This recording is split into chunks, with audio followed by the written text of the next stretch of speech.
Hi hello नमस्कार, कशा आहात सर्वजण? मस्त मजेत ना? तर चला नवीन एका व्हिडिओमध्ये मी सुजाता आपल्या सगळ्यांचं अगदी मनापासून स्वागत करते. आणि परवाचतवरून येताना हे हरभरे आणले होते आणि ते सगळे सोलून वगैरे घेतलेत आता.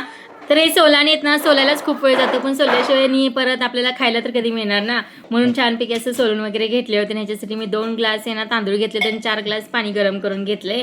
मस्तपैकी शेगडीवर इथं कुकर वगैरे गरम करायला ठेवलाय, तेल घातले त्याच्यामध्ये आणि तेल गरम झाल्यानंतर सगळे खडे मसाले तेलामध्ये घालून घेतलेत, कारण एकदम तडतडल्यानंतर आहे ना फोडणी चांगली बसली की मसाले चांगले भाजले जातात. त्याच्यानंतर शहाजिरे वगैरे घातलेत आणि जास्त काही घालायचं नाही आपल्याला, फक्त कांदा, टोमॅटो आणि एक गाजर होतं माझ्याकडे, ते सुद्धा घातलं. हिरवी मिरची घातली, अगोदर हिरवी मिरची घातली, त्यानंतर गाजर घातलं आणि कांदा घातला.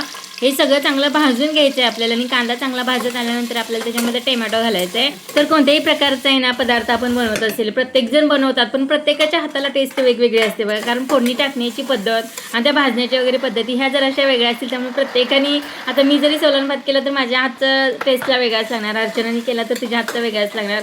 असं का होतं काय माहीत नाही, पण प्रत्येकाची मसाला घालण्याची पद्धत, भाजण्याची पद्धत ह्याच्यावरती सुद्धा त्या पदार्थाची चव अवलंबून राहत असेल असं मला वाटते.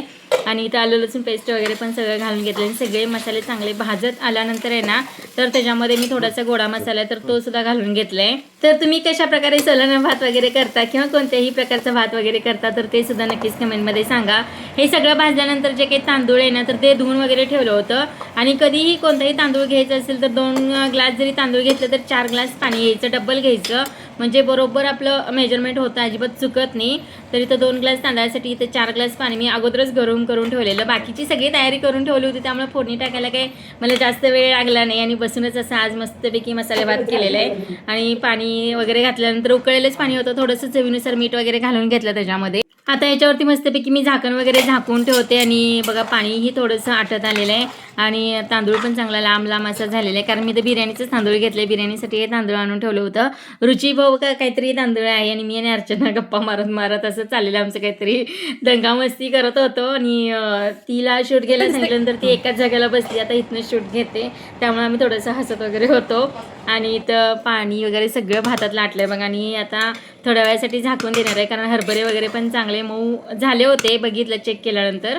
तर छान असं भात शिजत आलेलं आहे. त्याच्यानंतर थोडेसे मस्तपैकी त्याच्यावरती साजूक तूप वगैरे टाकल्यानंतर टेस्टी छानच लागते ना, त्यामुळे थोडंसं तूप वगैरे घालून घेतलेलं आहे. झाकून आता हे मी शेगडी आहे ना बंद करून ठेवणार आणि त्या शेगडीच्या वाफेवरतीच मस्तपैकी आपला हा भात आता तयार होतो.